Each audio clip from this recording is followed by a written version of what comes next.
ዋይ ዜማ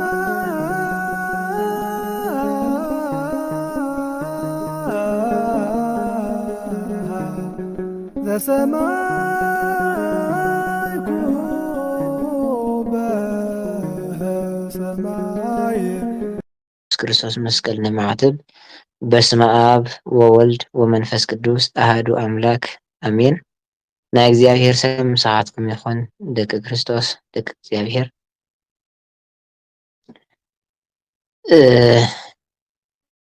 በቲ ክስካብ ሞት ዝፈትወና ዘፍቅረና ብሓደ ወዱ ብናይ ኢየሱስ ክርስቶስ ናይ ሰላምታ ድምፂ ሰላም ይለኩም ኣለኹ። ድሓን ደው ኢላትኩም ብድጋመ ከመይ መሲኹም? አሜን። ቅዱስ እግዚአብሔር አምላኽና ንስብራትና ፀጊኑ ንዝቐይነነ ሂወትና ኣቃኒዑ ነቲ ዘይመልአ ሂወትና እውን ሙሉእ ገይሩ ኣይተገበአና እንዳሃለወ ከም ዝግበአና ገይሩ ናብ ሰዓት እዚ ናብዚ ግዜ እዚ ስለ ዘብፅሐና ኣምላኽ ኣቦታትና ናህና እውን ኣምላኽ ቅዱስ እግዚአብሔር ሰቲ ዝገበረልና ዘይገበረልና እውን ኩሉ ሽሙ ዝኸበረን ዝተመስገነን ይኹን። ኣብ ማእኸልና ኮይኑ ድማኒ ፕሮግራምና ጉባኤና ባርዩ ናይቲ ቃሉ በሪ ከፊቱ ንኽምህረና ቅዱስ ፍቃዱ ይኹን። እዚ ምስቱ ሰዓትና ሓቢሩ ንምኻድ ምክንያቱ ሰዓት እውን ሕልፍ ኣቢለ ስለ ዝመፃኹ ቀጥታ ምስ ግዜና ንምጥቃም ዝኣክል ናብቲ ናይ ሎሚ ትምህርቲ ኢና ክነኣቱ ማለት እዩ። ለማዓንቲ እንመሃሮ ኦሪት ዘዳግም እዩ ክኸውን ማለት እዩ። ኦሪት ዘዳግምን መጽሓፈ ኩፋሌን ክንመሃር ኢና ሎማዓንቲ እግዚአብሔር ተፈቒዱ እግዚአብሔር ተሓጊዙና። ቅድሚ ናብዚ ናይ ሎማዓንቲ ምእታውና ግን ኣብ ዝሓለፈ ግዜና ብዝተኸኣለ መጠን ብዝተወሰነ መልክዑ ኦሪት ዘኍልቍ ሪኢና ነርና ማለት እዩ። ምናልባት ተስታውስዎ ኢኹም ኦሪት ዘኍልቍ ማለት እንታይ ማለት ምዃኑ ናይ ቁፅሪ መፅሓፍ ማለት ከም ዝኾነ እንደገና መንገዲ እውን ከፍ ኢልና ሪኢናዮ ነርና ማለት እዩ። እግዚአብሔር ንደቂ እስራኤል ካብ ምድሪ ግብፂ ኣውፂኡ ኣብ በረኻ ሲና እንዳሃለዉ ናፍታ ክህቦም ዝመሓለሎም ምድሪ ወይ ድማ ዓዲ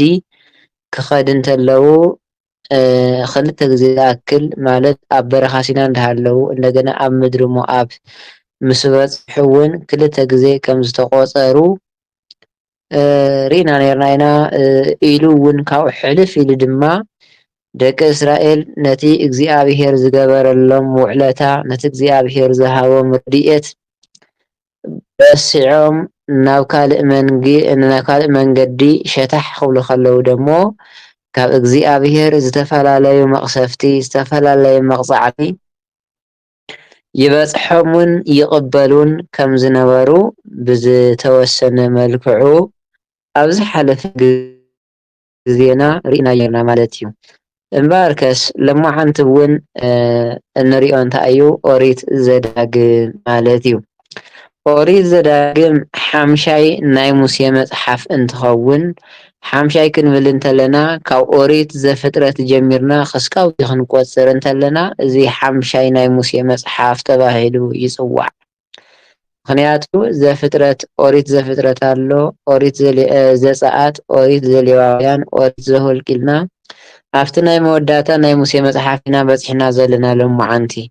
እዚ ሓምሻይ ወይ ድማ ናይ መወዳእታ ደሞ ኦሪት ዘዳግም ተባሂሉ ይፍለጥ ወይ ድማ ይፅዋዕ ማለት እዩ። እምበኣርከስ እግዚአብሔር ተፈቒዱ ሎማዓንቲ ብዝህልወና ግዜ ኦሪት ዘዳግም እንደገና ቅፅል ኣቢልና ድማ መፅሓፍ ኩፋሌ ሪኢና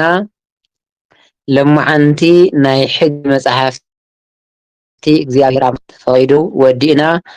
ናብ ምዕራፍ 3 ናይ ታሪክ መፅሓፍቲ ክንሰጋገር ኢና ማለት እዩ ሎማዓንቲ። ስለዚ ናብቲ ናይ መጀመርያ ናይ ትምህርትና ርእሲ ክንመፅእ እንተለና ኦሪት ዘዳግም ማለት እንታይ ማለት እዩ? ዘዳግም ማለት ተደጋጋሚ ወይ ድማ ዝተደጋገመ ማለት እዩ። እዚ መፅሓፍ እዚ ወይ ከዓ እዚ ዘዳግም ዝተባህለ መፅሓፍ ዘዳግም ተባሂሉ ዝተፀውዐሉ ዓርሱ ዝኸኣለ ምኽንያት ኣለዎ። ምኽንያቱ እንታይ እዩ ኢልና ክነፅንዕ እንተለና እዚ መፅሓፍ እዚ ኦሪት ዘዳግም ተባሂሉ ዝተፀዋዕሉ ወይ ድማ ማለት ዝተደጋገመ ወይ ከዓ ተደጋጋሚ ዝተደግመ መፅሓፍ ዝተባህለሉ ምኽንያት ነቲ ኣብ ኦሪት ዘፀአት፣ ኣብ ኦሪት ዘሌዋውያን፣ ኣብ ኦሪት ዘሁልቅ ዝተዋሃበ ሕጊ፣ ዝተዋሃበ ትእዛዝ፣ ዝተዋሃበ መምርሒ ብመልክዕ ስብከት ወይ ድማ ብመልክዕ ማዕዳ ገይሩ ስለ ዝደግሞ ወይ ከዓ ስለ ዝትርኾ ዘዳግም ተባሂሉ ክፅዋዕ ክኢሉ ማለት እዩ። ስለዚ እዚ መፅሓፍ እዚ ድማ 40 ምዕራፋት ኣለዎ ማለት እዩ። ስለዚ ናብቲ ናይ ሽሙ ዋና ትርጉም ክንመፅእ ከለና ከምቲ ትሪእዎ እውን ኣለኹም ዝረአየኩም ማለት እዩ ዝተደገመ ዝተደጋገመ እምበኣርከስ በቲ ዘለወና ፃንሒት እውን ካብ ምንታይ እዩ ተደጋጊሙ ካበይ ከ እዩ ዳግም ክንብል እንተለና ካልኣይ ማለትና ወይ ደግሞ ዝተደገመ ማለት እዩ ብትግርኛ። ዘዳግም ማለት ብግእዝ እንትኸውን ብትግርኛ ደግሞ ዝተደገመ ድጋም ወይ ከዓ ካልኣይ ማለት እዩ። እና ኦሪት ዘዳግም ካብ ምንታይ ካልኣይ ኮይኑ ወይ ከዓ ካብ ምንታይ ተደጋጊሙ መፂኡ ኮይኑ ዝተደጋገመ ዝብል ዝተዳግም ወይ ከዓ ካልኣይ ዝብል ሹም ወይ መፀውዒ ክወሃበሉ ዝኸኣለሉ ዋና ምኽንያቱ ከምቲ ኣቐድመ ኣቢለ እውን ዝነገርክኹም ኣብ ኦሪት ዘፀአት፣ ኣብ ኦሪት ዘሌዋውያን፣ ኣብ ኦሪት ዘሁልቅ ዝተነገሩ ሕግታት እግዚኣብሔር ንደቂ እስራኤል ብሙሴ ኣቢሉ ዝሃቦም መምርሒ ዝትርኽ መፅሓፍ ስለ ዝኾነ ወይ ድማ ነቲ ኣብቶም ናይ መጀመርያ ኦሪታት ዝተፃሓፈ ሕግን ስርዓትን ደጊሙ ዘተሓሳስብ ደጊሙ ዘዘኻኽር መፅሓፍ ስለ ዝኾነ ዘዳግም ወይ ደግሞ ዝተደጋገመ ካልኣይ ዝተባህለ ዝብል መፀውዒ ክወሃቦ ክኢሉ ማለት እዩ። ስለዚ ምናልባት ኣብ ኦሪት ዘፀአት ጀሚርና ኣብ ኦሪት ዘሌዋውያን ኣብ ኦሪት ዘሁልቅ ኣብቶም ዝሓለፍናዮም ናይ ሙሴ መፃሕፍቲ እግዚኣብሔር ንደቂ እስራኤል ክምርሕሉ ክነብርሉ ክነባበርሉ ዝሃቦም ሕግታት ዝሃቦም ትእዛዛት ዝሃቦም መምርሕታት ርኢና ኢና ማለት እዩ። ካብ ኦሪት ዘፀአት ጀሚሩ ዋላ ካብ ኦሪት ዘፍጥረት እውን ጀሚሩ ማለት እዩ። ብዝበለፀ ግን ደቂ እስራኤል ካብቲ ናይ ባርነት ሂወት ካብቲ ናይ ፈርዖን ኣገዛዛ ካብ ዝወፅሉ ግዜ ጀሚሩ ድማ ብፍላይ ፍልይ ብዝበለ መልክዑ እግዚኣብሔር ደቂ እስራኤል መምርሒ ይህቦም ከም ዝነበረ ብሙሴ ኣቢሉ ቅድሚኦም ናብ መርሒ ይወስዶም ከም ዝነበረ ኣብቶም ዝሓለፉ ትምህርትታትና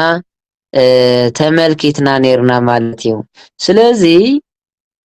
ምናልባት ኣብቶም ዝሓለፍናዮም መፃሕፍቲ ወይ ከዓ ትምህርትታት ነናይ ባዕሎም ዕላማ ነይርዎም እዩ። ንኣብነት ኦሪት ዘፀአት ማለት ታይልና ብጥቕልል ዝበለ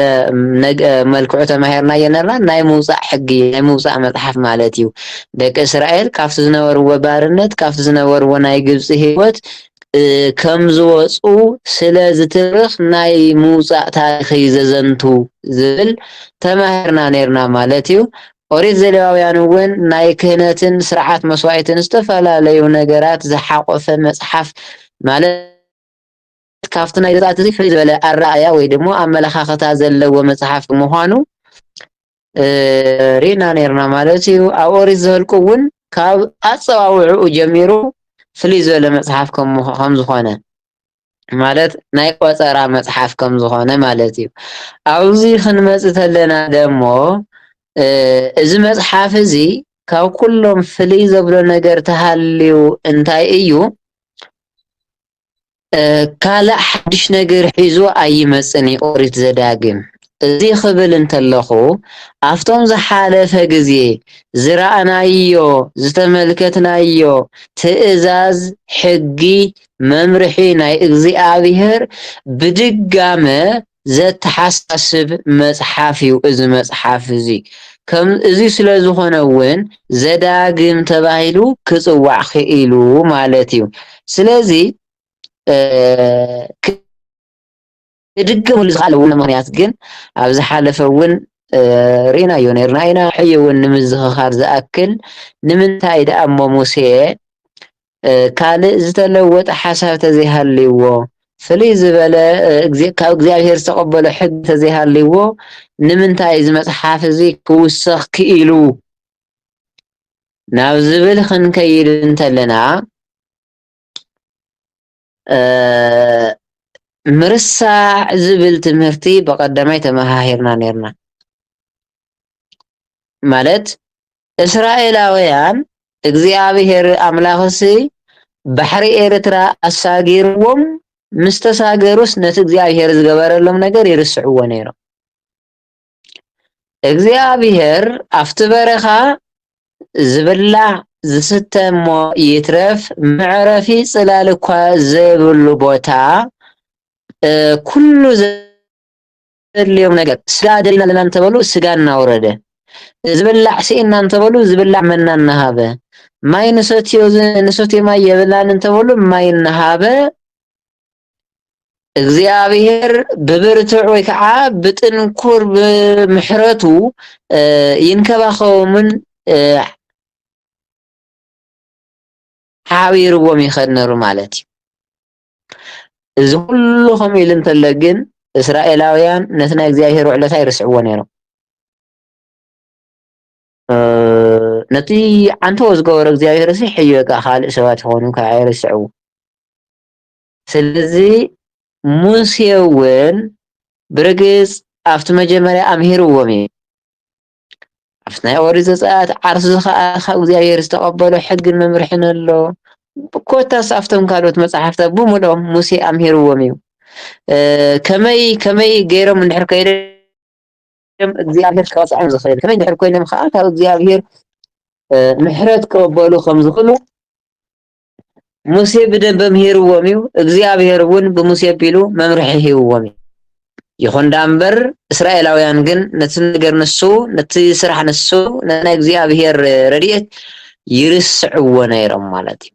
ካብዚ ዝተለዓለ ሙሴ ካብ ምርሳዖም ዝተለዓለ ኣብ እግዚኣብሔር ወይ ድማ ኣብ ቅድሚ እግዚኣብሔር ኩሉ ግዜ ይብድሉ ነይሮም ኣብ ቅድሚ እግዚኣብሔር የንፀርፅሩ ነይሮም ይብል ስለዚ ሙሴ እውን ነቲ ትማሊ ኣብቲ በረኻ እንተለው ሕጂ እውን ካብ በረኻ ይወፁ ካናዮ ግን ነቲ ትማሊ ኣብቲ ኩሉ ጉዕዞ ዝገበረሎም እግዚኣብሔር ነቲ ዝሃቦም ሕጊ ረሲዖም ናብቲ ናይ ኣህዛብ መንገዲ ይጉርበሱ ስለ ዝነበሩ ሙሴ ነቱ ትማሊ ዝተዋሃበ ሕግስ ደጊሙ የተሓሳስቦም ኣሎ ማለት እዩ ድግሚ የዘኻኽሮም ኣሎ ማለት እዩ ንምንታይ ካብ እግዚኣብሔር ክፍለዩ ከለው ብጣዕሚ ብዙሕ መቕሰፍቲ ይወፅሖም ነይሩ ደቂ እስራኤል ኣብ ልዕሊ እግዚኣብሔር ካብ ምንፅርፃሮም ዝተላዕለ ካብ ግብፂ ዝወፁ ደቂ እስራኤል ናብ ከነኣን ኣይበፅሑን ተስታውሱ ኢኹም ትኾኑ በቀዳማይ እውን ተዘራሪብና ነርና ናብ ከነኣን ወይ ከዓ ናብታ ምድረ ርስቲ ዝኣተው ደቂ እስራኤል ኣብቲ በረኻ ኣብቲ 40 ዓመት ውሽጢ ዝተወለዱ ሓድሽ ወለዶ እዩ ናብቲ ምድሪ ርስቲ ኣትዩ እምበር እቶም ካብ ግብፂ ዝወፁ ብዘይካ ኢያሱን ካሌብን ናብቲ ዓዲ ወይ ከዓ ናብታ ምድሪ ርስቲ እዚኣ ኣይኣተውን ማለት እዩ ንምንታይ ምንፅርፃር ኣብ ቅድሚ እግዚኣብሔር ወይ ድማ እቲ እግዚኣብሔር ዝገበረሎም ምሕረትን ረድኤትን ይርስዑ ስለ ዝነበሩ ስለዚ ሙሴ እውን ኦሪት ዘዳግም ብዋናነት ንሪኦ እንታይ እዩ ብዋናነት ንሪኦ ኣብ ኦሪት ዘዳግም ሕጊ እግዚኣብሔር እንድሕር ረሲዖም እንታይ ከስዕበሎም ከም ዝኽእል ወይ ደሞ ትማሊ እንታይ የስዕበሎም ከነበረ ንኸይርስዑ ንእግዚአብሔር ክሕጉስዎ ዝኽእሉ ከመይ ክኾኑ እንተለዉ ንእግዚአብሔር ክሕዝንዎ ዝኽእሉ እውን ከመይ ዓይነት ሂወት ክህልዎም እንተለዉ ከም ዝኾነ ኣብዚ መፅሓፍ እዚ ብጣዕሚ ሙሴ ስፍሕ ዝበለ ስብከት ስፍሕ ዝበለ መብራህርሂ ስፍሕ ዝበለ ማዕዳ ሂብዎም ማለት እዩ ስለዚ ምናልባት ኦሪት ዘዳግም ብቐሊሉ ኣብ 4 ከፊልና ክልክዕ ከምቶም ዝሓለፉ ንሪኦም ዝነበርና ክንሪኦ ንኽእል ኢና ማለት እዩ ኣብ 4 ከፊልና ብቐሊሉ ቀዳማይ ካብ ምዕራፍ 1 ክሳብ ምዕራፍ 3 እግዚአብሔር ንህዝቢ ወይ ከዓ ንህዝቡ ዝገበረሎም ዝስርሐሎም ሰናይ ስራሕ ዝዝርዝር እዩ ወይ ከዓ ዘቕመጠ መፅሓፍ እዩ ካልኣይ ካብ ምዕራፍ 4 ክሳብ ምዕራፍ 26 እግዚአብሔር ንህዝቢ ዝሃቦም ሕጊ ብተደጋጋሚ ከም ዝተተርጎመ ዝትንትን ወይ ከዓ ዝነግር መፅሓፍ እዩ ማለት እዩ ካብ ክንደይ ካብ ምዕራፍ 4 ክሳብ ምዕራፍ 26 ማለት እዩ ስለዚ ካብ ምዕራፍ 27 ክሳብ ምዕራፍ 30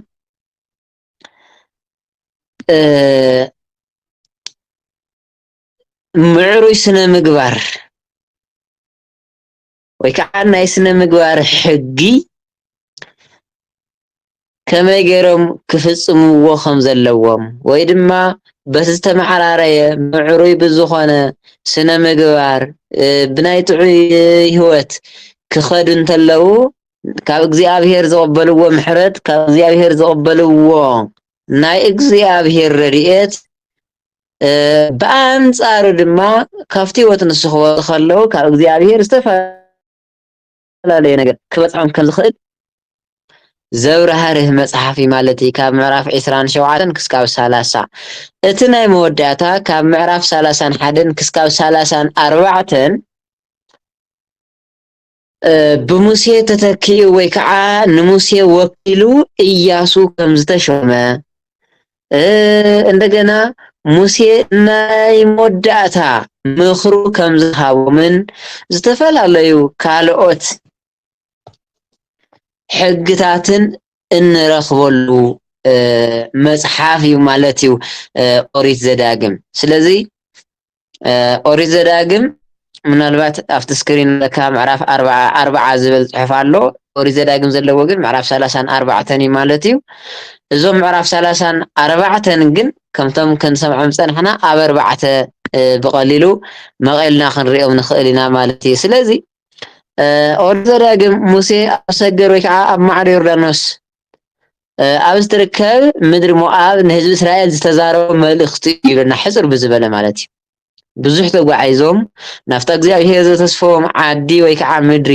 ክበፅሑ ምስ ቀረቡ ኣብ ምድሪ ሞዓብ እንተለዉ ሙሴ ዘመሓላለፎ ስብከት ወይ ደሞ ዝተዛረቦ መልእኽቲ እዩ ንሱ እውን ስለቲ እግዚአብሔር ዝገበረሎምን ዝሃቦምን ሕግታት ዘዘኻኽር ኮይኑ ብድሕሪኡ ድማ ነቲ ሕግን ስርዓታትን ከም ብሓድሽ ገይሩ ዝትርጉም እንትኸውን ሕግታት እግዚአብሔር ካብ ምሕላው ዝመፅእ በረከትን ካብ ዘይምሕላው ድማ ዝመፅእ መርገምን መልክዕ ምኽሪ ገይሩ ዝገልፅ መፅሓፍ እዩ ለና ኦሪት ዘዳግም ስለዚ ኣብ መወዳእታ ድማ ኢያሱ ከም ዝተሸመ ሙሴ ድማ ባሪኽዎም ወይ ከዓ ምስ መዓዶም ከም ዝዓፈን ወይ ደሞ ካብዚ ዓለም ከም ዝተፈለየን ዝገልፅ መፅሓፍ እዩ ማለት እዩ ኦሪት ዘዳግም ስለዚ ኦሪት ዘዳግም ማለት ዝረዝረ ኣብ ኦሪት ዘዳግም ሕፅር ዝበለ ርድኢት ወይ ደሞ ክንሕዞ ዘለና እንታይ እዩ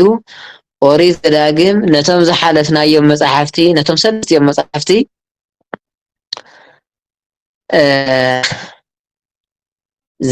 ዘዘኻኽር ዘተሓሳስብ ምክንያቱ ኣብቶም ካልኦት መፅሓፍቲ ክንሪኦ እውን ከምዚ እንዳረኣናዮ እውን ከምዚ መፃና ደቂ እስራኤል ዘይ ካብ ትእዛዝ ወይ ከዓ ኣይንእዘዝን ክብሉ እንተለዉ ካብ እግዚኣብሔር ዝተፈላለየ መቕዛዕቲ ዝተፈላለየ መቕሰፍቲ የስተኣናገዱ ከም ዝነበሩ ርኢና ኢና ማለት እዩ። እንደገና ንእግዚኣብሔር እሺ ክብልዎ እንተለዉ ከምቲ ኣብ ናይ ትንቢተ ኢሳይያስ ምዕራፍ 1 ቁፅሪ 18 ጀሚሩ እሺ እንድሕር ኢልኩምኒ ንዓይ እውን እንድሕር ተተኣዚዝኩም ናይ ምድሪ በረኸት ክትበልዑ ኢኹም ዝብል ጥቕሲ ኣሎ። ስለዚ እንታይ ንምባል እዩ ደቂ እስራኤል እውን ንእግዚኣብሔር እሺ ክብሉ ከለዉ ንሕጉ ክግዝኡ እንተለዉ በረኸት ረድኤት ካብ እግዚአብሔር ይወርደሎም ካብ እግዚአብሔር ይቕበሉ ነይሮም እዮም ማለት እዩ። ኣይንእዘዝን ክብሉ ከለዉ ነቲ እግዚአብሔር ዝገበረሎም ነገር ክሕዱ እንተለዉ ከንፀርፅሩ እንተለዉ ድማ ዝተፈላለዩ መቕዛዕትታት ኣትማን ወፂኦም ይውድእዎም ነይሮም። ኣብ በረኻ እውን ተሪፎም እዮም። ኣብ ጎኖም ዘለው ፀላእቲ እውን እንዳተለዓዓሉ ብዙሕ የበሳብስዎም ነይሮም ማለት እዩ። ስለዚ ሕፅር ብዝበለ ግን ኦሪት ዘዳግም ካብቶም ነቶም ካልኦት መፅሓፍቲ ወይ ከዓ ኣብቶም ካልኦት መፅሓፍቲ ተቐሚጡ ዘሎ ትእዛዝ ተቐሚጡ ዘሎ ሕጊ ተቐሚጡ ዘሎ ምኽሪ ዘዘኻኽር ወይ ድማ ዝትርኽ መፅሓፍ እዩ ማለት እዩ። ናይ መወዳእታ ጌርና ንሪኦ ደሞኒ ምናልባት መፅሓፍ ክፋሌ እዩ። እዚ መፅሓፍ እዚ እውን ብተመሳሳሊ ክፋሌ ማለት ክፋል ወይ ከዓ ዝተኸፍለ ማለት እንትኸውን ካብ ኦሪት ዝተኸፍለ ማለት እዩ። እዚ እውን ብሓፈሻ ካብ ጠቕላላ ኦሪት ማለት እዩ። ስለዚ ካብታ ቀዳመይቲ መዓልቲ ፍጥረት ወይ ድማ ዕለቱ ሰንበት ንብላ ካብ ቀዳመይቲ መዓልቲ ፍጥረት ጀሚሩ ክሳብ እስራኤላውያን ካብ በረኻ ግብፂ ወይ ከዓ ካብ ምድሪ ግብፂ ዝወፅሉ እዋን እንደገና ኣብ መፅሓፍ ኦሪት ዝተጠቕሱ ታሪኻት ዝገልፅ እዚ እውን ብተመሳሳሊ 30-40 ምዕራፋት ዝሓዘ መፅሓፍ እንትኸውን ምናልባት ብሙሴ ተፃሒፉ ተባሂሉ ድማ ይእመን ማለት እዩ። ዝሮ ዝሮ ግን ኣብ ዝሓለፈ ከም ዝተዘራረብናሉ ኩሉ መፅሓፍ ኩፋሌ ካብቶም ናይ ብሉይ ኪዳን ናይ ቀኖና መፅሓፍቲ ሓደ እዩ ማለት እዩ እምበር ኣብቲ 66 ወይ ከዓ ኣብቶም 39 ናይ ብሉይ ኪዳን መፅሓፍቲ ግን የለን መፅሓፍ ኩፋሌ ዘሎ ኣብዛ ናይ ኢትዮጵያ ቤተክርስትያን ትቕበሎ 81 ዝብል መፅሓፍ ቅዱስ ኣብኡ ዝርከብ ማለት እዩ። ስለዚ እንታይ ንምባል መፅሓፍ ኩፋሌ ካብቶም ናይ ቀኖና መፅሓፍቲ ዝበሃሉ ሓደ እዩ ማለት እዩ። ስለዚ ምናልባት ኣከፋፍላ እውን ዋላ ብሰለስተ መንገዲ ከፊልና ክንሪኦ ንኽእል ኢና። መጀመርያ ካብ ሙሴ ማለተይ ካብ ኣዳም ክሳብ ሙሴ ዘሎ ታሪክ ዝገልፅ መፅሓፍ እዩ።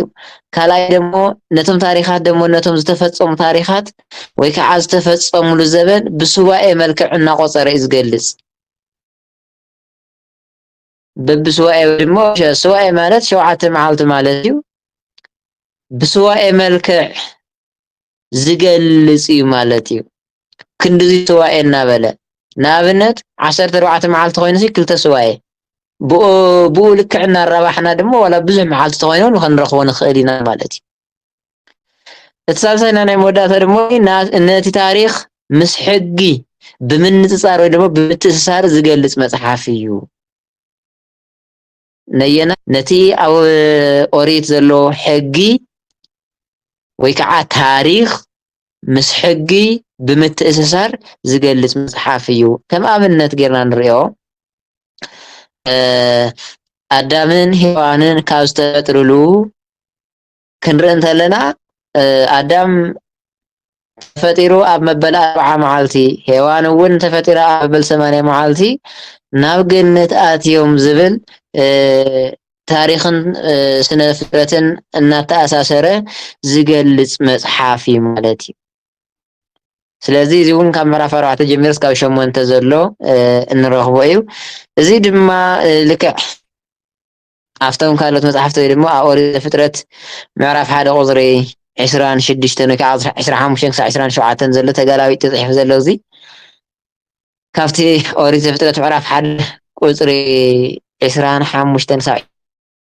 27 ዘሎ በዚ መልክዑ ኣነፃፂሩ ገሊፁ የቕምጥ ማለት እዩ። ኣብ ዝተፈላለዩ መፅሓፍቲ ዘለው ሕግታት እውን ምስ ታሪክ እንዳተኣሳሰረ እንዳነፃፀረ ዝገልፅ ወይ ደግሞ እንዳዛመደ ማለት እዩ ዝገልፅ መፅሓፍ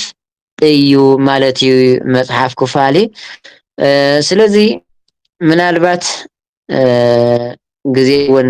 ምንቲ ከይወስደልና ናይ ልምዓንቲ እዚ ከኣኽለና እዩ። ኣብ ዝቕፅል ግዜና ደሞ እግዚኣብሔር ተፈቒዱ ምዕራፍ 3 ናይ ታሪክ ክፍሊ ወይ ደሞ ናይ ታሪክ መፃሕፍቲ ኢና ክንርኢ ካብ ኢያሱ ጀሚሩ ክሳብ ኢዮብ ኣከባቢ ዘሎ ኣለው ናይ ታሪክ መፅሕፍቲ ንሳቶም ኢና ክንርኢ ማለት እዩ። ክሳብ ሕጂ ዝነበረና ግን ምዕራፍ 2 ናይ ሕጊ መፅሓፍ በዚ ምፍዕ እዚ ወዲእና ኣለና ማለት እዩ። ኣብ ዝቕፅል ግዜና ዝህልወና ብናይ ታሪክ መፅሓፍቲ ኢና ክንራኸብ ንሎማዓንቲ ግን ኣዝዩ ኣኽለና እዩ።